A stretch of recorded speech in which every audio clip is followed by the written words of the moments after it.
G'day beautiful people, welcome back to my channel. Today we're going to quickly go over the version 39 release notes, which are going to hit today, tonight, depending on wherever the hell you are. Okay, so we're going to try and do it as quickly as possible. To start off version 39, we welcome a newest hero, Morgash. Corrupt your enemies and control the battlefield with your dark, sinister magic.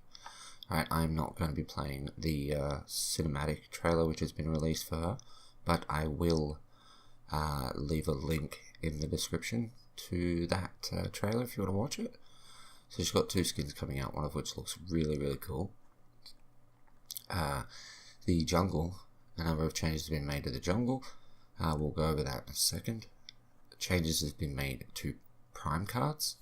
We will go over that in a second as well, because that will be touched on very shortly. Okay, so Morgash has been released. Monolith map has been updated, the jungle flow has been streamlined and improved, camps have been repositioned, Amber Lake has been relocated, collision has been greatly improved throughout the map, which is great, no more of them sticky corners, hopefully. The Prime Guardian and Raptor pathways are more similar, which means that they've made them more sort of symmetrically placed on the map so that they're just as easy for everyone to get to. Fog walls have been improved, grass is enabled for high settings. Okay, so the Raptors. Here we go.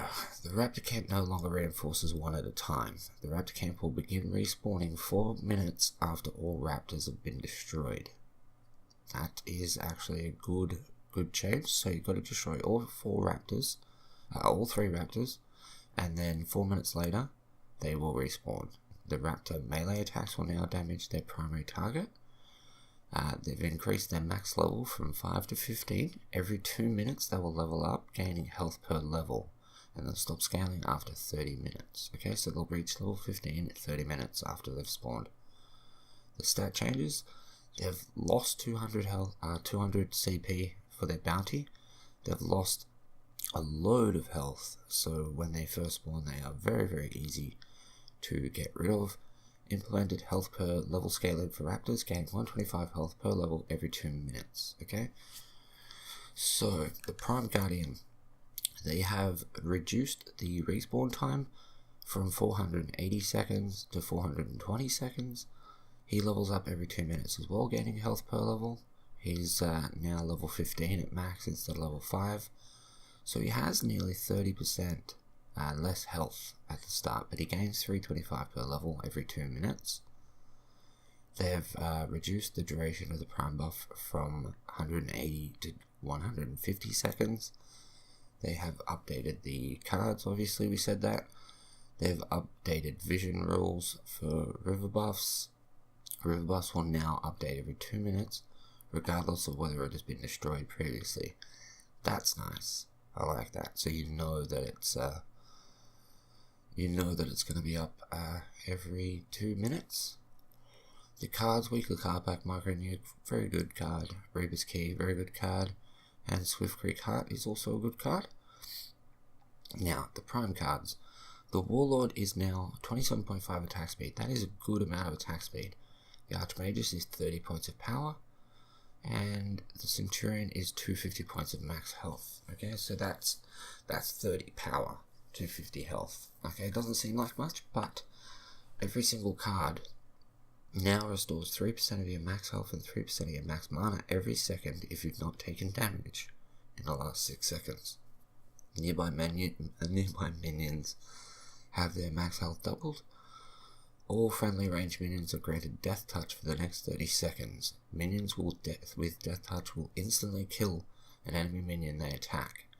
Abilities and basic attacks deal 20% more damage. Now this here, Death Touch, I am assuming that procs from the moment you get next to a group of enemies and they get highlighted in purple.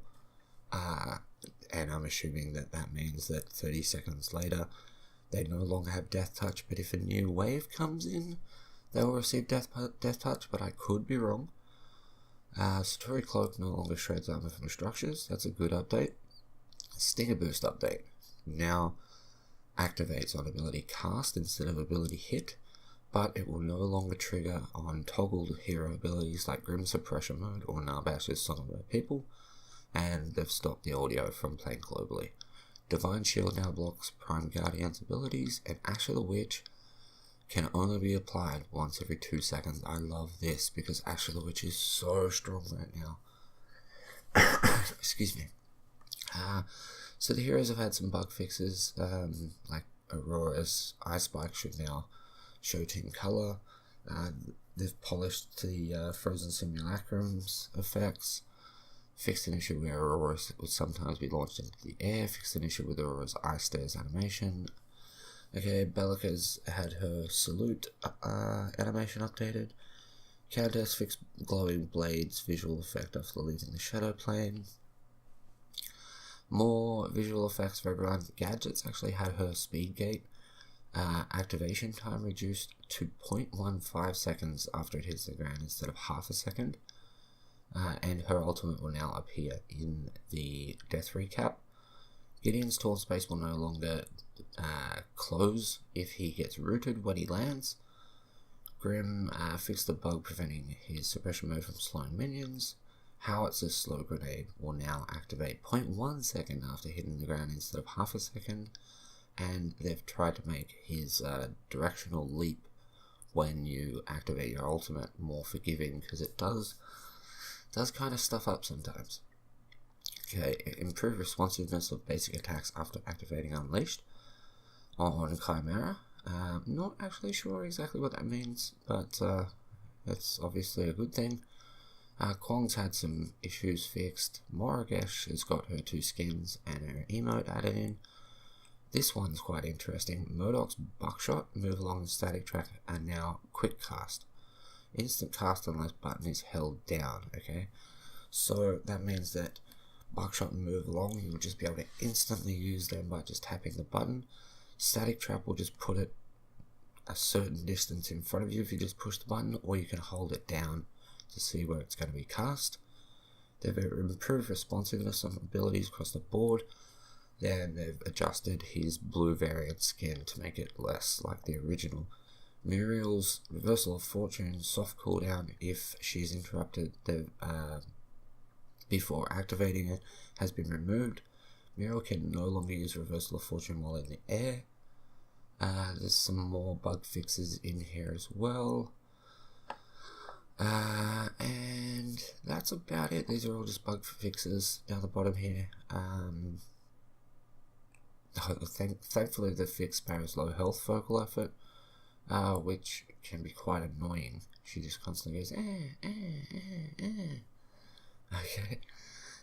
As far as UI goes, they've changed the 3-day reward, or the day 3 reward from a silver chest to 500 coins. That's freaking huge. This is to replace the 500 coins that were previously handed out during through a player's level progression. Okay. Minimap update. The minimap has been updated to match the new jungle. They've updated the hero minimap icons. A bunch of polish and bug fixes. Nothing really to worry about there. The loadout screens, the loot crate screens down. 3D minor tweaks to hero zoom. Characters will no longer experience controller input while setting menus open. One thing I do like is players can now toggle on or off options for senior added items. So when you're playing the game and you see so and so has completed this card, you can turn that off so you never see that again. That's great, because I don't care what card you're putting on. They've also tried to update the bots again. Bots in co-op and solo will now attempt a last hit. They've updated their awareness of the tower range. Player usage of team comms now has a greater influence on bot decisions, so whatever you spam could potentially have an input on their decisions. And bot hero selection is now improved. So all in all, very good patch. I'm really looking forward to seeing the prime cards and the jungle play out. Also really looking forward to getting my hands on Moragesh. So that's everything in there, guys. As I said, I will leave a link to Moragesh's 2 trailers in the description, and I'll leave a link to this blog post in the description as well, so you can have a look at it for yourself. If you did enjoy this video, please smash that like button, leave me a comment, let me know what you think. Subscribe for more Paragon content. With that said, guys, thank you so much for watching. I love your face, and I'll catch you in the next one. Peace.